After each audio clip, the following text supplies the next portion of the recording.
Par contre, je pense que la prochaine rencontre, ou avant la prochaine rencontre d'ailleurs, s'ils me demandent vraiment ce colloque, c'est moi qui leur poserai des questions. C'est moi qui les interrogerai. Oui, pour leur dire, quelle église êtes-vous? À quelle église avons-nous affaire? Moi, je voudrais savoir si j'ai affaire à l'église catholique ou si j'ai affaire à une autre église, à une contre-église, à une contrefaçon de l'église. Or, je crois sincèrement que nous avons affaire à une contrefaçon de l'église et non pas à l'église catholique. Pourquoi? Parce qu'ils n'enseignent plus la foi catholique, ils ne défendent plus la foi catholique. Non seulement ils n'enseignent plus la foi catholique, ils ne défendent plus la foi catholique,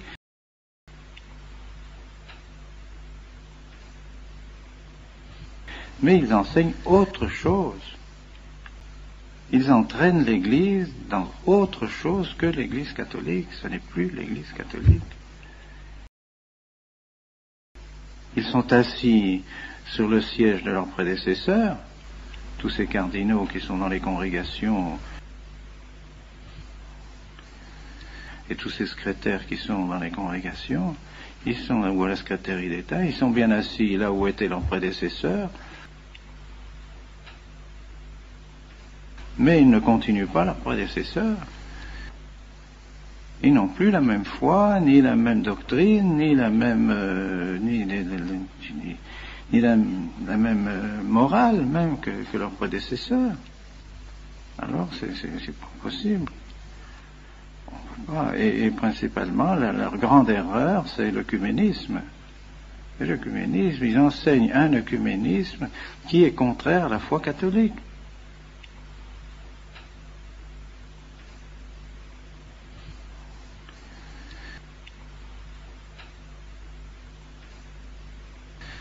Et je dirais que pensez-vous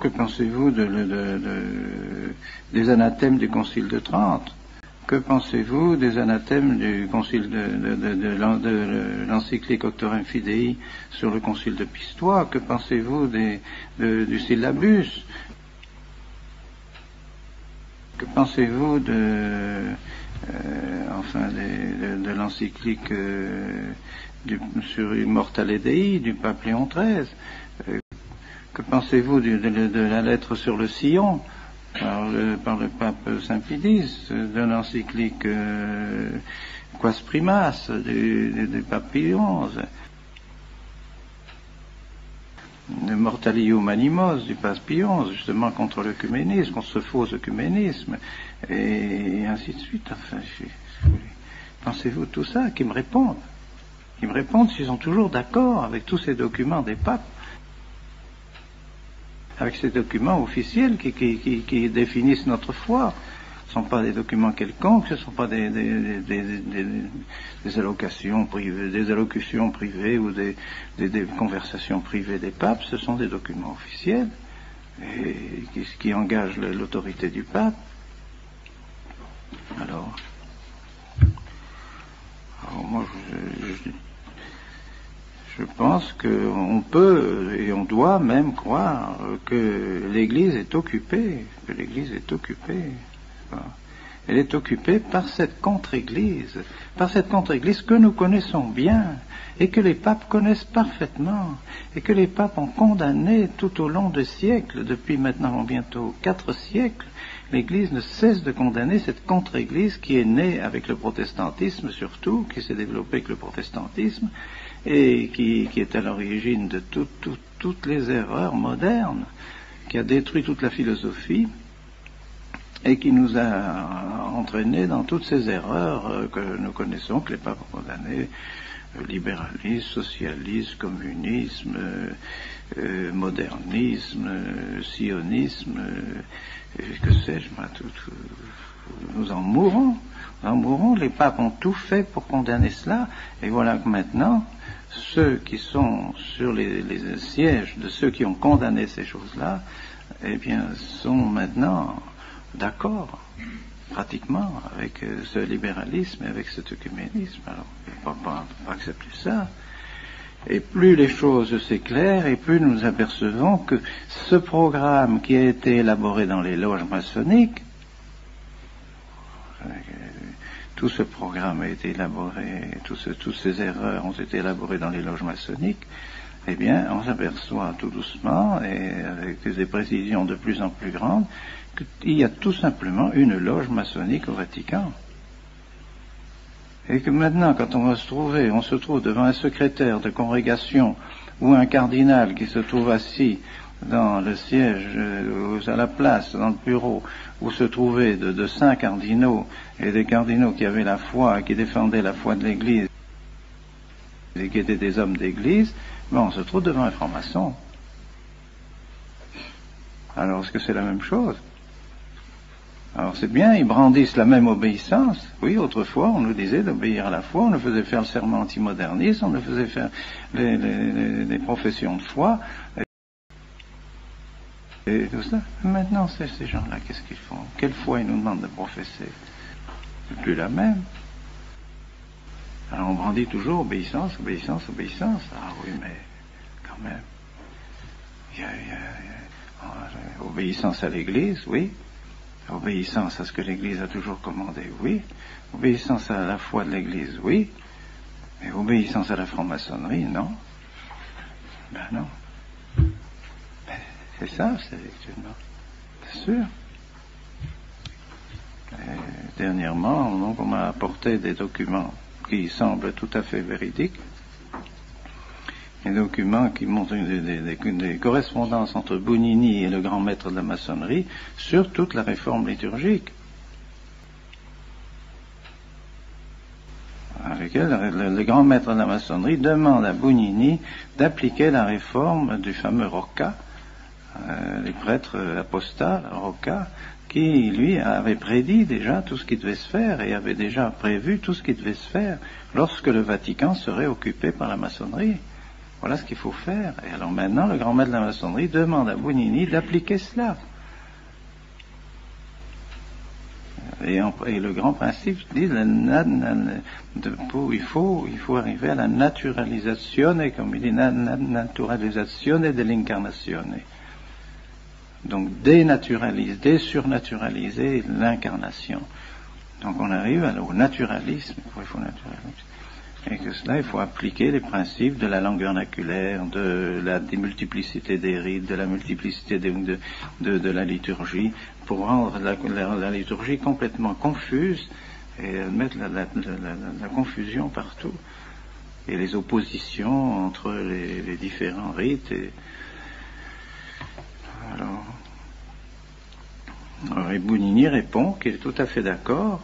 Il est tout à fait d'accord pour cela, mais qu'il faudra un certain temps, il faudra peut-être 10 ans, mais en l'espace de 10 ans, il y arrivera, et que la confiance que lui accorde particulièrement le cardinal Lercaro et même le pape Paul VI, avec cette confiance qu'il a, il est assuré de pouvoir arriver à ses fins.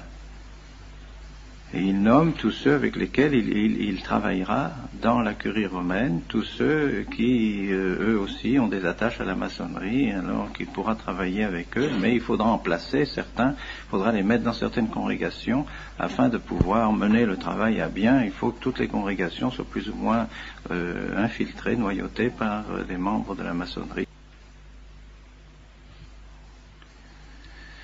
Et qu'il nomme un tel, il faudra chasser celui-ci parce que celui-là nous gêne, il est contre nous, alors il faudra le faire mettre dehors. Il faudra supprimer la congrégation des rites, mais c'est pas la congrégation des rites, c'est la congrégation des sacrements, et il a réussi à supprimer la congrégation des sacrements pour tout mettre sous la congrégation des rites, par conséquent tout mettre sous son autorité. Tout ça, il le dit dans les lettres au grand maître de la maçonnerie. Alors, qu'est-ce que vous voulez? Ah non, qu'on ne nous parle pas d'obéissance. On va bien obéir, bien sûr, nous sommes les plus obéissants à l'Église et à tout ce que l'Église a toujours enseigné, toujours voulu, mais pas à des hommes qui travaillent à la destruction de l'Église à l'intérieur de l'Église. L'ennemi est à l'intérieur de l'Église, le Papidis l'avait annoncé, la Salette l'avait annoncé, le Fatima l'a annoncé, tout a été annoncé de manière publique. On sait que l'ennemi va s'introduire à l'intérieur de l'Église. Eh bien, il y est. Alors qu'ils ne viennent pas demander, il faut arrêter les ordinations. Qui demande d'arrêter les ordinations?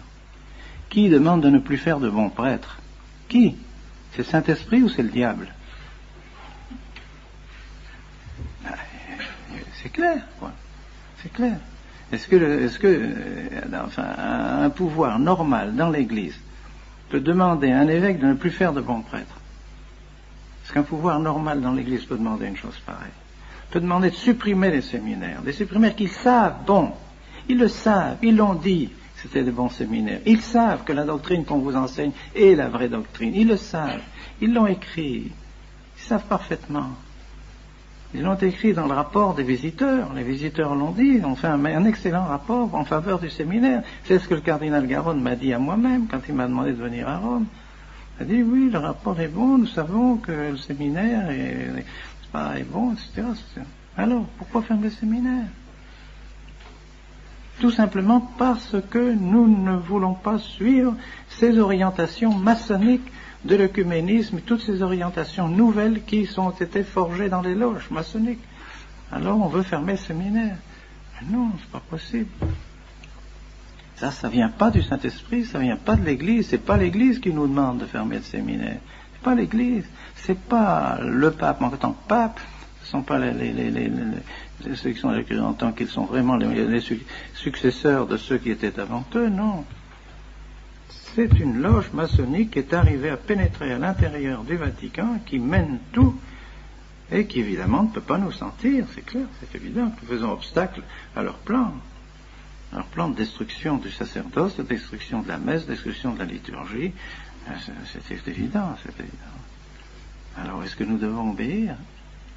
Moi, je crois en conscience devant mon Dieu. Quand il me dit, réfléchissez bien en conscience devant Dieu ce que vous faites.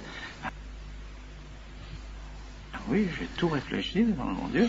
Si je me trompe, que le bon Dieu me donne la lumière pour me montrer que je me trompe, je ne crois pas. Je crois vraiment que, en faisant ce que je fais, et en ordonnant les prêtres que je vais ordonner, je crois que je sers l'Église. L'Église, je le ferais pas si j'avais seulement un instant la pensée que ça pouvait être contraire au bien de l'Église. Je m'abstiendrais bien sûr de faire des choses pareilles, c'est trop grave. C'est bien le contraire. Enfin, les faits sont évidents maintenant. Les effets de cette réforme et de cette persécution de l'Église à l'intérieur de l'Église sont clairs, tout le monde. Ça devient de plus en plus clair. Il suffit de lire la documentation catholique à chaque fois pour s'apercevoir combien les idées fausses sont infiltrées dans les documents épiscopaux, dans tous les documents, toutes ces commissions théologiques. Lisez celui qu'on m'a donné à midi, une commission de théologie. Mais c'est plein d'erreurs. C'est un esprit faux, un esprit qui n'est pas du tout l'esprit de l'Église. Alors, c'est pour ça que nous n'hésitons pas un instant et j'espère que le bon Dieu continuera à nous bénir.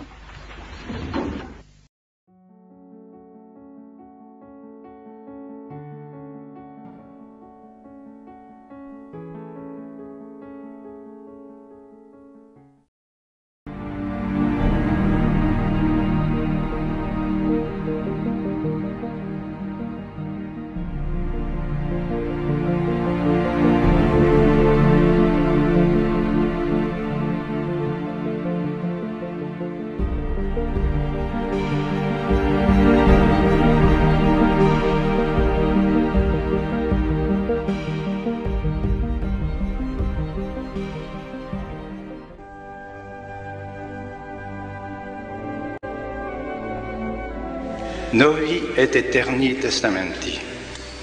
Novi et aeterni testamenti. C'est le prêtre qui récite ces paroles à la consécration du précieux sang. Hic est calix sanguinis mei, novi et aeterni testamenti. L'héritage que Jésus-Christ nous a donné c'est son sacrifice, c'est son sang, c'est sa croix. Et ça, c'est le ferment de toute la civilisation chrétienne et de ce qui doit nous mener au ciel. Alors je vous dis, pour la gloire de la très sainte Trinité, pour l'amour de notre Seigneur Jésus-Christ, pour la dévotion à la très sainte Vierge Marie,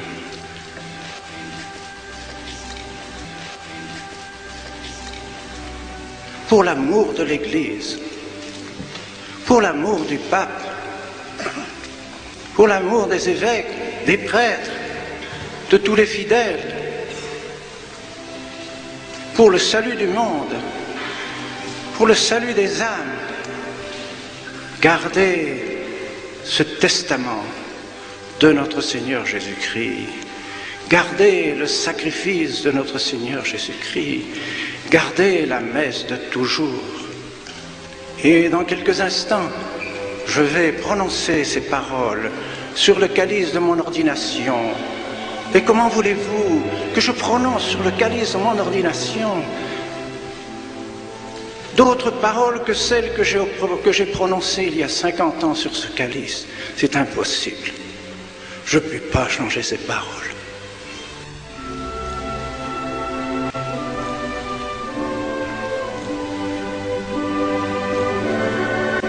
Alors nous continuerons à prononcer les paroles de la consécration comme nos prédécesseurs nous l'ont appris, comme les évêques, comme les papes, les évêques et les prêtres qui ont été nos éducateurs nous l'ont appris, afin que notre Seigneur Jésus-Christ règne et que les âmes soient sauvées par l'intercession de notre bonne Mère du ciel, au nom du Père et du Fils et du Saint-Esprit, ainsi soit-il.